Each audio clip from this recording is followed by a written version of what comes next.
जय Hind friend. Class 10 CBSE board के सभी छात्रों को जय हिंद। जी हाँ दोस्तों, आप लोगों का साइंस का पेपर 2 मार्च को है।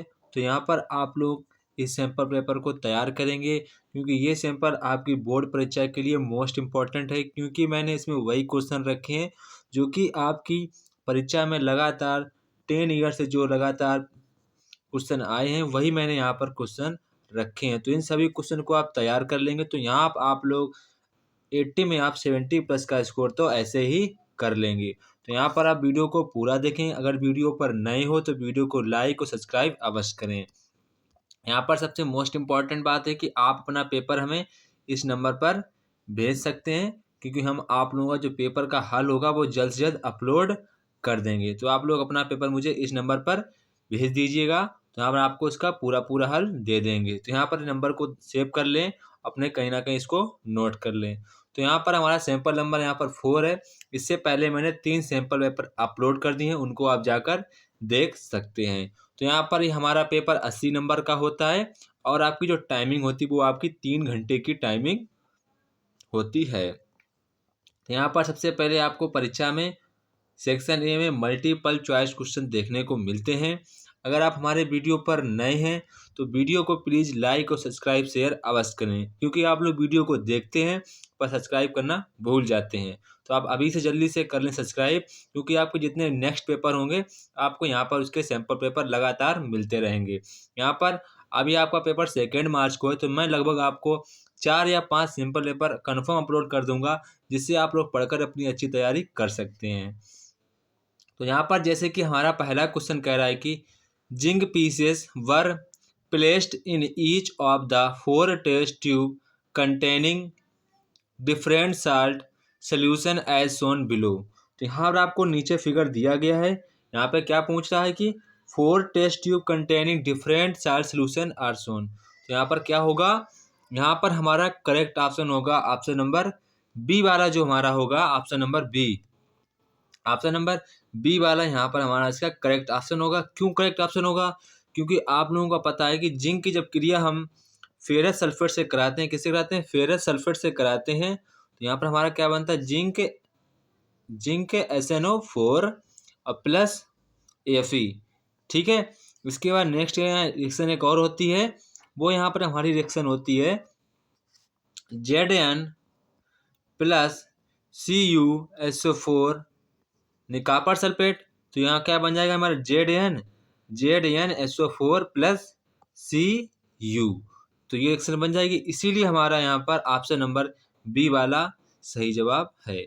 इसके बाद नेक्स्ट क्वेश्चन यहाँ पर हमारा क्वेश्चन नंबर 2। तो क्वेश्चन नंबर 2 यहाँ पर कह रहा है which one of the following process involve chemical reaction. तो यहाँ पर हमारा करेक्ट ऑप्शन होगा option number D, heating copper wire in the presence of the air at high temperature. तो ऑप्शन नंबर डी वाला हमारा करेक्ट ऑप्शन होगा। इसके बाद क्वेश्चन नंबर 3 यहाँ पर कह रहा है कि name the substance which on treatment with chlorine Yeats bleaching powder. तो यहाँ पर हमारा करेक्ट ऑप्शन होगा ऑप्शन नंबर बी वाला। क्यों ऑप्शन नंबर बी वाला क्यों करेक्ट होगा, देख लीजिए। क्योंकि जब हम लोग कैल्शियम हाइड्रोक्साइड की क्रिया यानी कि जब उसको हम रिएक्शन क्लोरीन से कराते हैं, तो यहाँ पर हमारा क्या बनता है, CaCO Cl2। ये हमारा क्या होता है, ब्लीचिंग पाउडर। और H2O ये क्या होता है, ब्लीचिंग पाउडर ये होता है। इसीलिए हमारा ऑप्शन नंबर यहाँ पर बी वाला सही है।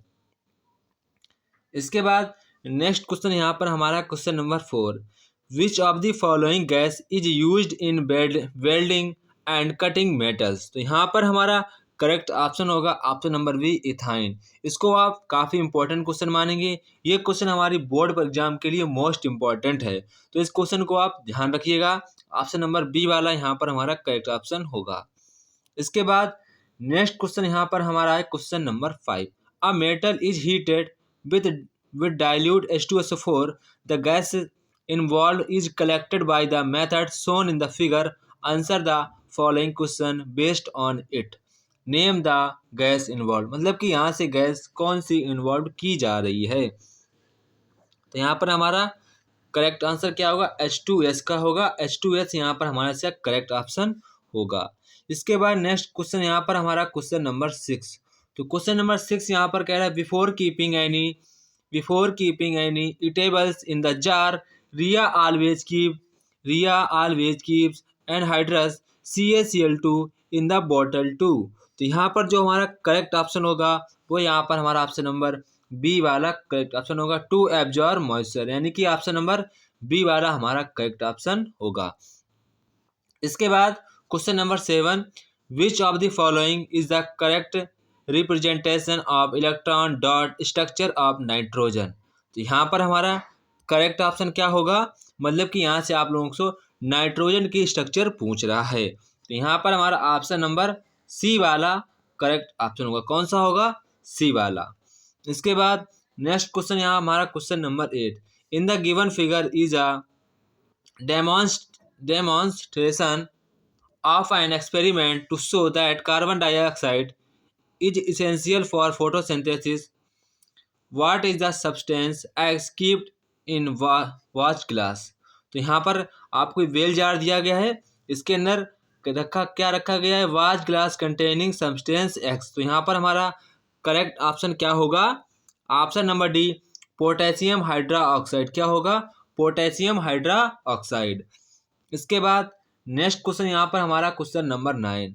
तो क्वेश्चन नंबर 9 यहाँ पर कह रहा है कि in human males all the chromosomes are paired perfectly except one, this या these unpaired chromosome is are large. मतलब कि इसमें कौन सा ऑप्शन हमारा सही होगा।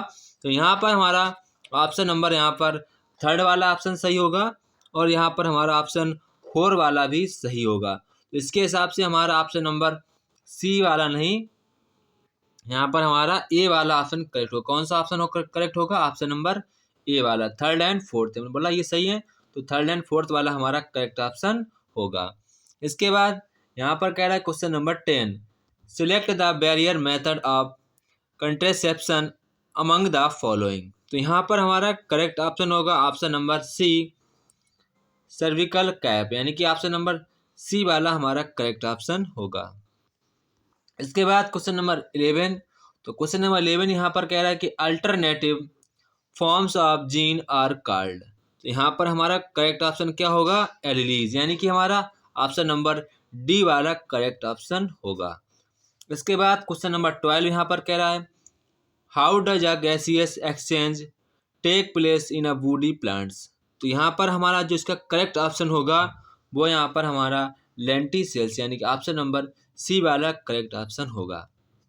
इसके बाद question number 13, a toaster of 4 kilowatt running in an exciting circuit 110 volt that has a steam ranking of 4 ampere, find the steam of electrons drawn by a toaster. तो यहाँ पर हमारा करेक्ट ऑप्शन क्या होगा, 36.36 एम्पियर हमारा इसका correct option होगा। इसके बाद क्वेश्चन नंबर हमारा 14। तो क्वेश्चन नंबर 14 यहाँ पर कह रहा है कि in a house 260 watt electric bulbs are lighted for 4 hours and 300 watt bulbs for 5 hours every day, the electric energy is consumed in 30 days. तो यहाँ पर हमारा इसका करेक्ट ऑप्शन क्या होगा, ऑप्शन नंबर यहाँ पर हमारा ए वाला इसका करेक्ट आंसर होगा, 59.4 किलोवाट घंटा। तो यहाँ पर हमारा किलोवाट हावर कह सकते हैं घंटा, यहाँ पर हमारा ऑप्शन नंबर ए वाला सही होगा। इसके बाद क्वेश्चन नंबर 15 यहाँ पर कह रहा है कि what does the given flow chart represent. यहाँ पर जो आपको फ्लो चार्ट दिया गया वो हमको क्या यहाँ पर शो करता है, यहाँ पर आपको बताना है। तो यहाँ पर वो क्या शो करता है, यहाँ पर वो हमको शो करता है कि क्या शो करेगा, यहाँ पर आपको जो शो कर रहा है वो आपको यहाँ पर बताना है। तो यहाँ पर क्या शो कर रहा है कि option number C both unidirectional energy flow and Lindeman's law. तो यानी कि हमारा ऑप्शन नंबर सी वाला इसका करेक्ट ऑप्शन, यानी दोनों ये ऑप्शन हमको ये शो कर रहे हैं। तो ये हमारा ऑप्शन नंबर सी वाला करेक्ट ऑप्शन होगा। इसके बाद हमारा क्वेश्चन नंबर 16 आता है। क्वेश्चन नंबर 16 यहाँ पर कह रहा है कि which of the following groups contain only degradable items. तो यहाँ पर जो हमारा करेक्ट मतलब कि वो कह रहा है कि बायोडिग्रेडेबल मतलब आइटम्स कौन कौन से होते हैं। तो यहाँ पर सबसे पहले आप लोगों को देखना होगा कि कौन कौन से होते हैं, क्योंकि हमारा ग्रास है, फ्लावर्स है, लेदर ये भी होगा। इसके बाद प्लास्टिक नहीं होगा इसमें। फ्रूट्स है, peels and cake and lime juice ये भी होगा। केक, वुड्स एंड ग्रास ये भी होगा। तो यहाँ पर हमारा इसका करेक्ट ऑप्शन होगा ऑप्शन नंबर ए वाला हमारा इसका करेक्ट ऑप्शन होगा। Groups A and A C D, यानी कि ए सी डी वाला हमारा इसका correct option A C D. इसके बाद क्वेश्चन नंबर 17 आता है। तो यहाँ पर कह रहे to dilute sulphuric acid, acid is added to water and not water to acid. यहाँ पर रीजन कह रहा है कि specific heat of water is quite large. तो यहाँ पर आपको बताना होगा कौन सा स्टेटमेंट सही है या रीजन गलत है, या यह एक दूसरे की एक्सप्लेन कर रहे हैं या एक्सप्लेन नहीं कर रहे हैं। तो यहाँ पर जो हमारा करेक्ट ऑप्शन यहाँ पर माना जाएगा, यानी जो हमारा इसका करेक्ट सही है वो यहाँ पर हमारा दोनों स्टेटमेंट सही हैं, दोनों स्टेटमेंट सही हैं। और यहाँ पर जो हमारा रीजन है वो यहाँ पर एक ही यहाँ पर एक्सप्लेन कर रहा है। क्या कर रहा है? एक्सप्लेन कर रहा है। तो इसीलिए हमारा ऑप्शन नंबर ए वाला सही होगा। Both A R and true, R is the correct explanation of A. तो यहाँ पर हमारा ऑप्शन नंबर ए वाला सही जवाब होगा। इसके बाद हमारा क्वेश्चन नंबर 18 आता है।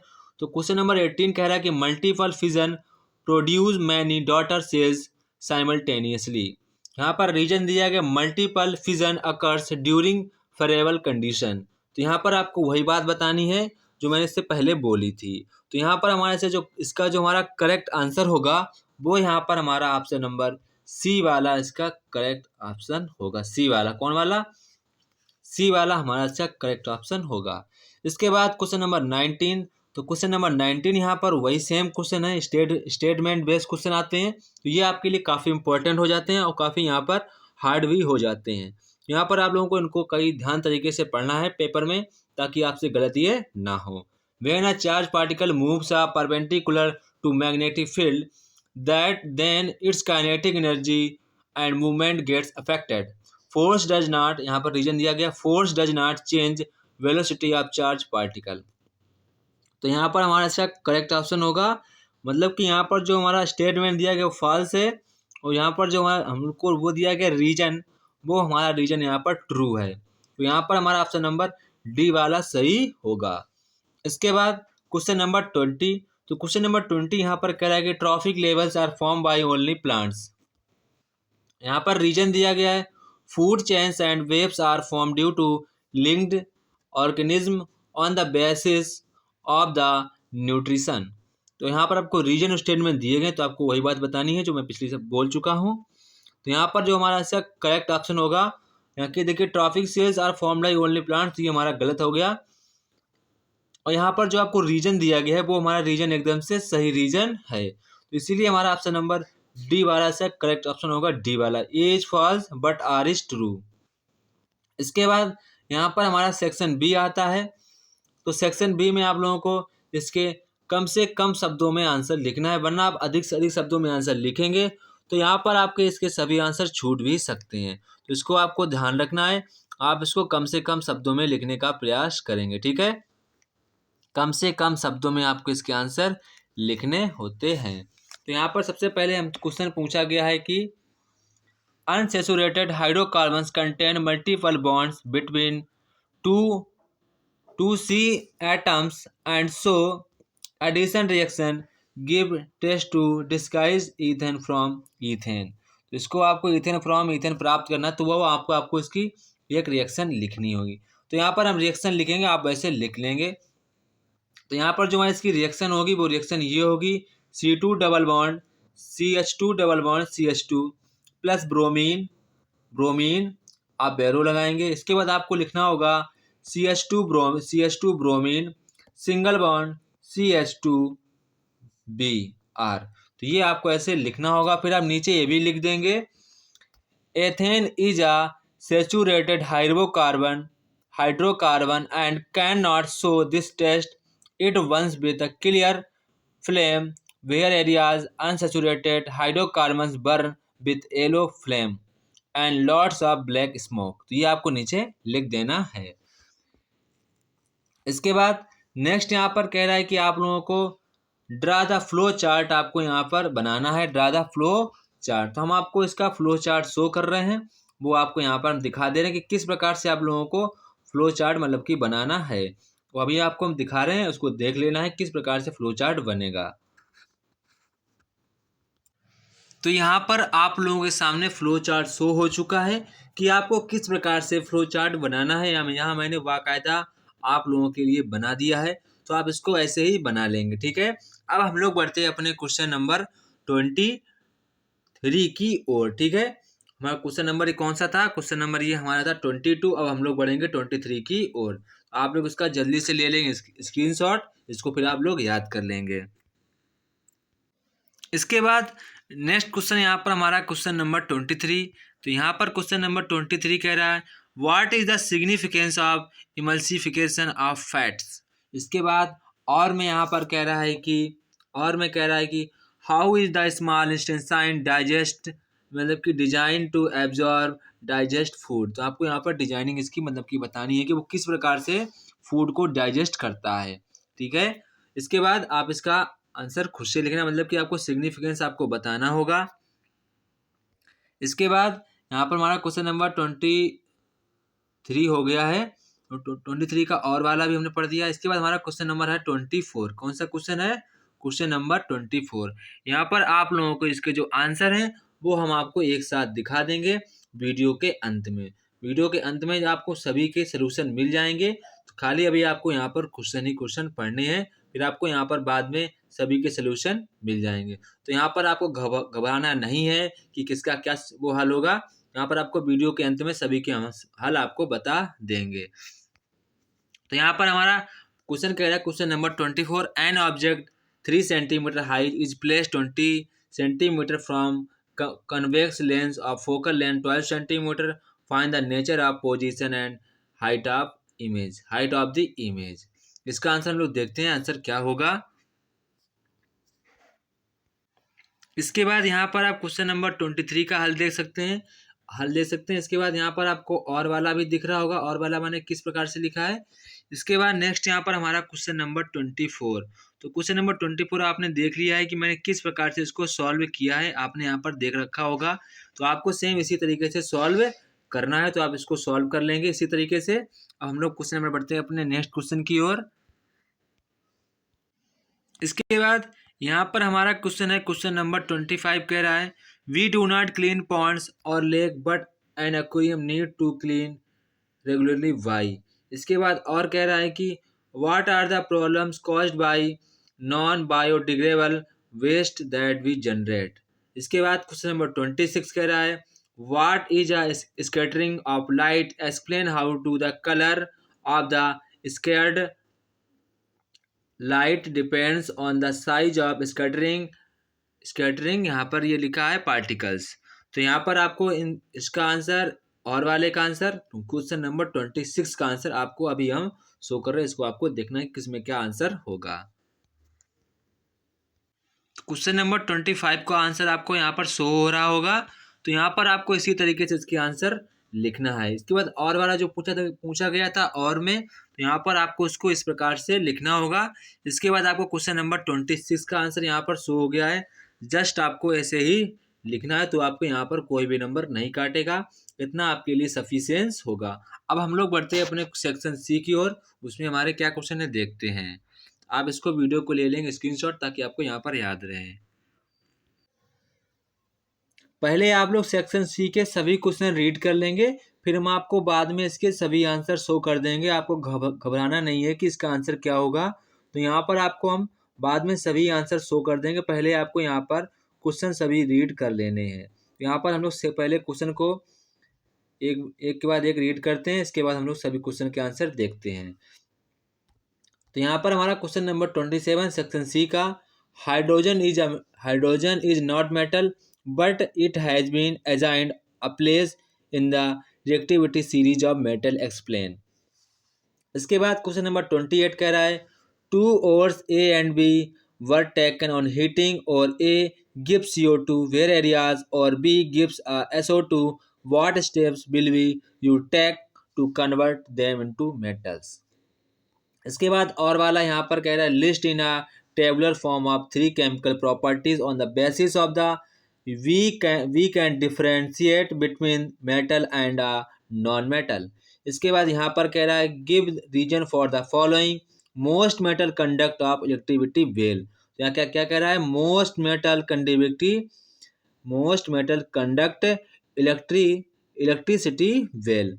इसके बाद बी वाला कह रहा है the reaction of iron third oxide Fe2O3 with heated aluminium is use to join crack machine part, जो मतलब कि मशीनों को ज्वाइन कर देता है, वो किस प्रकार से वहाँ पर रिएक्शन होती है वो आपको यहाँ पर बताना है। इसके बाद यहाँ पर कह रहा है कि study the diagram given below, answer the following question.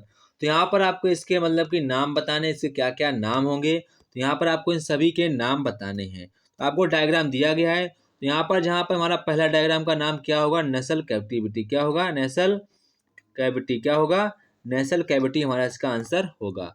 इसके जहाँ पर 2 लिखा है, इसका हमारा आंसर होगा पेरिनाइक्स। क्या होगा, PHARNRYNX ये होगा, ठीक है, पेरिनाइक्स। इसके बाद क्वेश्चन नंबर जहाँ पर 3 लिखा है, तो यहाँ पर हमारा क्या भरा जाएगा, लैरिनेक्स। क्या भरा जाएगा, लैरिनेक्स। इसके बाद जहाँ पर 4 लिखा है, यहाँ पर हमारा भरा जाएगा ट्रैकिया। क्या भरा जाएगा, ट्रैकिया। यहाँ पर हमारा इसका आंसर भरा जाएगा ट्रैकिया। क्या भरा जाएगा, ट्रैकिया। इसके बाद जहाँ पर 5 लिखा है, तो यहाँ पर हमको क्या भरना होगा, लंग्स। क्या भरेंगे, यहाँ पर आपको लंग्स भरना होगा। इसके बाद यहाँ पर 6 लिखा है, यहाँ पर आपको ब्रोंक्स भरना होगा, BRONCHUS, ठीक है। इसके बाद जहाँ पर 7 लिखा है, यहाँ पर आपको भरना होगा ब्रायो, मतलब कि ब्रायो कॉइल्स, यानी कि हमारा ऑप्शन नंबर जहाँ पर 7 लिखा है वो आप क्या भरेंगे, BRONCHIOLES, ठीक है। इसके बाद जहाँ पर 8 लिखा है, हम स्पेलिंग इसलिए बता रहे हैं ताकि आपको यहाँ पर दिक्कत समझने में ना आए। जहाँ पर 8 लिखा है, यहाँ पर आप भरेंगे प्लेरा, पी के बाद LEURA, ये स्पेलिंग आपको यहाँ पर भरनी होगी। इसके बाद जहाँ पर 9 लिखा है, तो 9 में आपको भरना होगा डायाफ्राम। क्या भरेंगे, डायाफ्राम आपको भरना होगा, डायाफ्राम। क्या भरेंगे, डायाफ्राम एंड नॉस्ट्रिल्स, ठीक है। और जहाँ पर 10 लिखा है, तो 10 में आप क्या भरेंगे, नॉस्ट्रिल। क्या भरेंगे, नॉस्ट्रिल आपको यहाँ पर 10 में भरना होगा।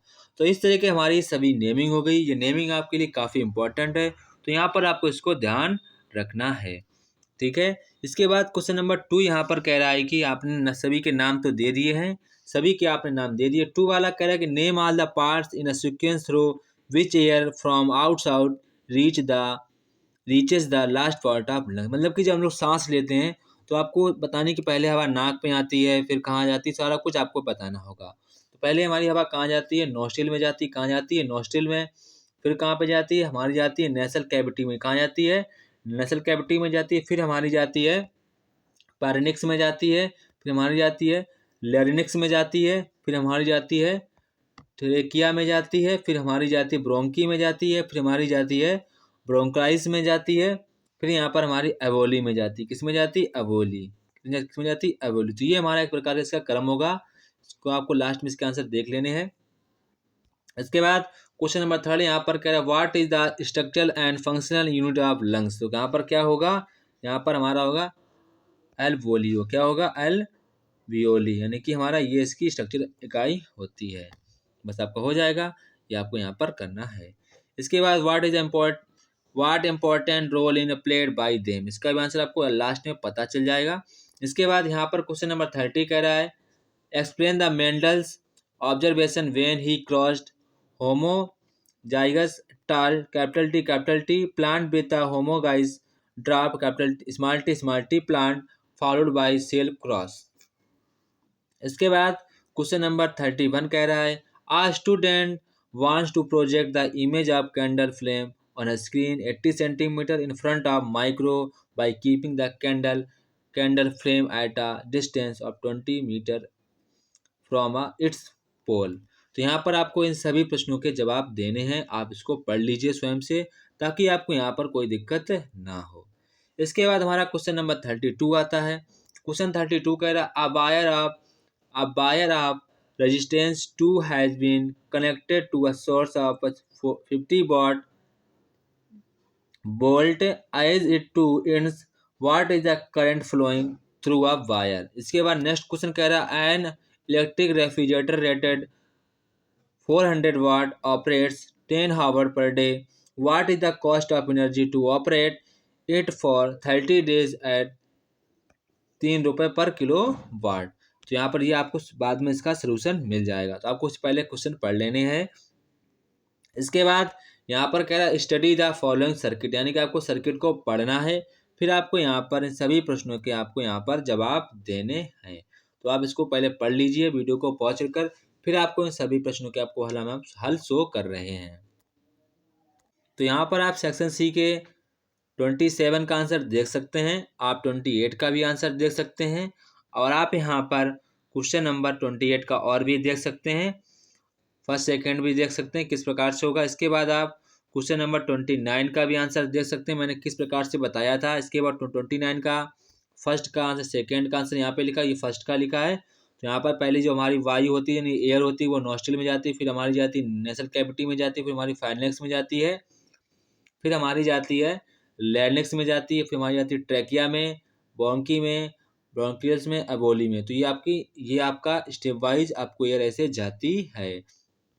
इसके बाद यहाँ पर आप थर्ड वाला भी देख सकते हैं, थर्ड वाला। इसके बाद यहाँ पर क्वेश्चन नंबर 30 आप देखेंगे किस प्रकार से यहाँ पर मैंने आप लोगों के डायग्राम बनाया है, यहाँ पर इसको आप समझ भी सकते हैं। इसके बाद क्वेश्चन नंबर 31, तो आप 31 भी यहाँ पर देख सकते हैं किस प्रकार से सवाल को लगाया गया है। ये आपका न्यूमेरिकल है, काफ़ी इंपॉर्टेंट न्यूमेरिकल, इसको आपको यहाँ पर ध्यान रखना है किस प्रकार से सवाल को मैंने लगाया है, आपको बोर्ड एग्जाम में ऐसे ही लगा देने हैं। इसके बाद क्वेश्चन नंबर 33 का फर्स्ट पार्ट देख लीजिए, आप सेकेंड पार्ट भी देख सकते हैं, आप यहाँ पर थर्ड पार्ट भी देख सकते हैं कि किसका क्या आंसर होगा। यहाँ पर मैंने सभी के आपको हल दिखा दिए हैं। अब हम लोग बढ़ते हैं अपने सेक्शन डी की ओर। तो सेक्शन डी की आप पहले सभी क्वेश्चन पढ़ लीजिए, बाद में आपको हम सभी के आंसर शो कर देंगे, ठीक है। तो यहाँ पर हमारा पहला क्वेश्चन कह रहा है कि what is methane draw its electron dot structure. तो पहले आप क्या बनाएंगे, सी लिखेंगे, ऐसे करेंगे, फिर आप ऐसे यहाँ पर भी करेंगे, यहाँ पर भी करेंगे, यहाँ पर भी करेंगे, नीचे भी करेंगे, यहाँ पर एच लिखेंगे, यहाँ पर एच एच एच, यहाँ पर एक क्रॉस वाला, एक ये वाला, क्रॉस वाला, ये वाला, क्रॉस वाला, ऐसे कर देंगे, क्रॉस वाला, एक डॉट रख देंगे। तो इस तरीके से हमारी ये स्ट्रक्चर तैयार हो जाएगी। इसके बाद यहाँ पर कह रहा है name the type of bond from it this compound. तो यहाँ मतलब कि कौन सा बॉन्ड बनेगा, तो ये आपको यहाँ पर बताना है दिस बॉन्ड। तो यहाँ पर हमारा कौन सा बॉन्ड बनेगा, कोवैलेंट बॉन्ड। कौन सा बॉन्ड बनेगा, covalent bond. Why such compound. तो यहाँ पर आपको बताना है कि are poor conductors of electricity, ठीक है। नेक्स्ट यहाँ पर कह रहा है how have low melting and boiling points. तो यहाँ पर आपको दोनों के आंसर सुनने, पहले आंसर सुन लीजिए। पहले का आंसर सुनेंगे, methane is a poor conductor of electricity as no ions or charge particles are formed in these compounds. इसके बाद आप सेकेंड का आंसर सुनेंगे, methane has a low melting and boiling point due to be covalent bonds. तो ये आपके answer हो जाएंगे। इसके बाद यहाँ पर कह रहा है what happens when this compound Burns in oxygen. तो जब आप मेथेन को मतलब कि आग लगाएंगे तो हमारी क्या वो रिएक्शन करेगा, तो ये आपको बताना है। क्या निकलेगा, CO2 + 2H2O, ये हमारा इसका रिएक्शन होगा। तो इसको आप रिएक्शन को तैयार कर लीजिए, काफ़ी इंपॉर्टेंट रिएक्शन है। इसके बाद यहाँ पर आपको सभी कंपाउंड के नाम लिखने हैं। तो यहाँ पर जो हमारा पहला कंपाउंड का नाम क्या होगा, पहले कंपाउंड का नाम हमारा होगा propane. Propane one all one propanal, तो ये हमारा पहले का नाम होगा। इसके बाद यहाँ पर हमारा सेकेंड वाला कह रहा है, सेकेंड वाले का हमारा मतलब कि कंपाउंड का नेम क्या होगा, प्रोपेनोइक एसिड। क्या होगा, प्रोपेनोइक एसिड, प्रोपेनोइक एसिड, ये हमारा इसका नाम होगा। इसके बाद थर्ड वाले का यहाँ पर हमारा IPAC नेम क्या होगा, थर्ड वाले का यहाँ पर हमारा IPAC नेम होगा क्लोरोप्रोपेन। क्या होगा, क्लोरोप्रोपेन हमारा इसका IPAC नेम होगा। इसके बाद क्वेश्चन नंबर यहाँ पर 5, तो क्वेश्चन नंबर 5 का यहाँ पर हमारा क्वेश्चन नंबर 4 वाला हो गया, नहीं हुआ।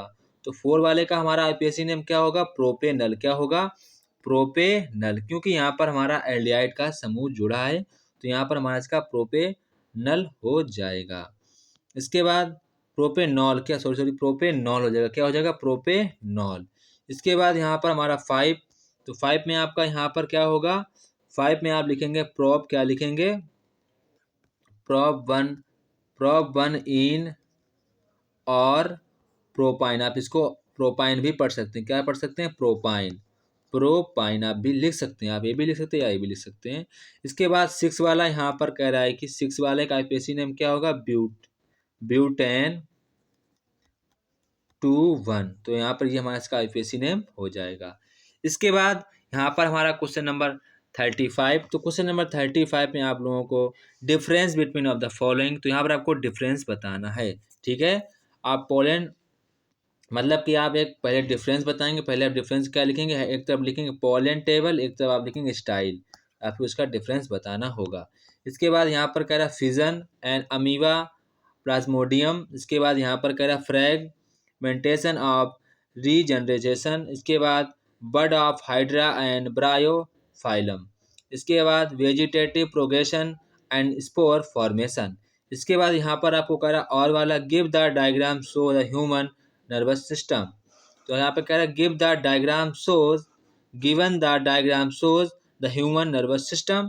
तो यहाँ पर आपको क्वेश्चन कह रहा है कि using the given diagram answer the following question, यानी कि आपको डायग्राम का यूज करके नीचे दिए गए प्रश्नों के आपको उत्तर देने हैं। तो यहाँ पर आप नीचे प्रश्नों के उत्तर दे सकते हैं।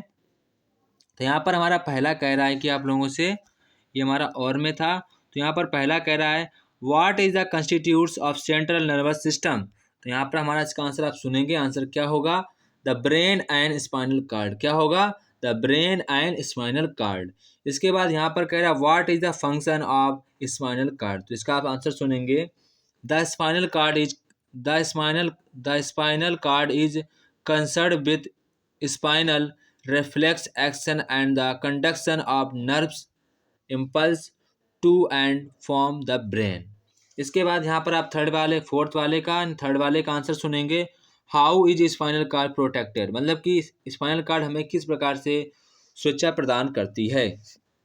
The spinal cord is enclosed in a bony cage called vertebral columns and is surrounded by membranes called meanings which protects it's. इसके बाद यहाँ पर 4 वाला काफ़ी ईजी है, what is the form peripheral nervous system. इसके बाद 5 वाला कह रहा है which type of nervous system controls the regulates the function of the internal organs our body. यहाँ पर आपको पढ़ना ही होगा। इसके बाद यहाँ पर हम क्वेश्चन नंबर 39 की ओर आते हैं। तो क्वेश्चन नंबर 39 यहाँ पर कह रहा है आपको सभी की यहाँ पर डिफिनीशन बतानी है। इसके बाद और में यहाँ पर आपको क्वेश्चन सॉल्व करने हैं, तो आप इसको यहाँ पर क्वेश्चन को पहले पढ़ लेंगे। इसके बाद यहाँ पर आपको हम सभी के आंसर शो कर रहे हैं, आप सभी के आंसर यहाँ पर मैच कर लेंगे। आप इस क्वेश्चन नंबर 36 को अच्छे तरीके से पढ़ लीजिए। तो सेक्शन डी हमारा क्वेश्चन यहाँ पर सभी के आंसर शो हो रहे हैं, तो आप इसके सभी आंसर यहाँ पर देख सकते हैं। किसका क्या आंसर होगा, यहाँ पर हमारा प्रोपेनॉल होगा, तो आप इसको सही कर लेंगे। इसके बाद आप 35 का भी आंसर देख सकते हैं, किसका क्या आंसर होगा। यहाँ पर आपको सभी को यहाँ पर इसका आंसर शो हो रहा है, आप बाकायदा सभी आंसर मैच कर सकते हैं।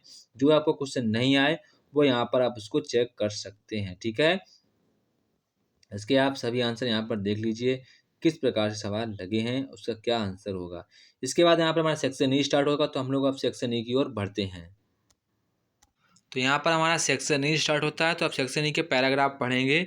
इसके बाद यहाँ पर आप क्वेश्चन भी रीड करेंगे खुद से। यहाँ पर आपको इसके पैराग्राफ से आंसर देखकर बताने होते हैं, हम आपको इसके सभी आंसर बाद में शो कर देंगे। तो यहाँ पर आप सबसे पहले सभी क्वेश्चन को पॉज करेंगे, अच्छी प्रकार से पैराग्राफ और क्वेश्चन को यहाँ पर रीड कर लीजिए। ठीक है, इसके बाद यहाँ पर आप क्वेश्चन नंबर 38 को वीडियो को पॉज करके आपको यहाँ पर इसको रीड करना होगा। फिर यहाँ पर आपको हम सभी के यहाँ पर आपको आंसर शो कर देंगे। आपको वीडियो को पॉज करके इस पैराग्राफ को अच्छे तरीके से पढ़ना है। फिर इसके बाद आपको यहाँ पर इसके क्वेश्चन भी पढ़ने हैं, अच्छे तरीके से वीडियो को पॉज करके आराम से पढ़ना है। फिर आपको बाद में वीडियो के अंत में इसके मतलब कि जस्ट इसके बाद आपको इसके सभी आंसर शो हो जाएंगे। इसके बाद क्वेश्चन नंबर 39। तो क्वेश्चन नंबर 39 में यहाँ पर आपको सभी क्वेश्चन रीड करने हैं अच्छे तरीके से। यहाँ पर अच्छी प्रकार से इसके सभी क्वेश्चन रीड कर लीजिए। इसके बाद आप यहाँ पर क्वेश्चन भी पढ़ लीजिए। इसके बाद हम आप लोगों को तो यहाँ पर इसके सभी आंसर शो करते हैं, जहाँ से हमने बताया था यहाँ पर सेक्शन ई के सभी आंसर शो करते हैं। तो यहाँ पर हमारा सेक्शन ई के सभी आंसर यहाँ पर शो हो चुके हैं। तो आप इनको अपने आंसर मैच कर लीजिए, किसका क्या आंसर होगा। शायद आपने कोई गलत आंसर दिया हो मन में, तो यहाँ पर इसके सभी आंसर आप लोग मैच कर सकते हैं, किसका क्या आंसर होगा। तो ये आप लोगों के लिए क्लास 10th सीबीएसई बोर्ड के लिए साइंस का सैम्पल पेपर था, जो कि मोस्ट इम्पॉर्टेंट था। ये आपकी परीक्षा में यहाँ पर 75% या किसके आपके क्वेश्चन फंसेंगे। तो यहाँ पर इसको आप अच्छे तरीके से तैयार कर लीजिए, ताकि आपको यहाँ पर कोई भी बाद में डाउट ना रहे। तो जय हिंद दोस्तों, फिर मिलते हैं अपने नेक्स्ट वीडियो में। अगर वीडियो पर नए हो तो वीडियो को लाइक और सब्सक्राइब शेयर अवश्य करें।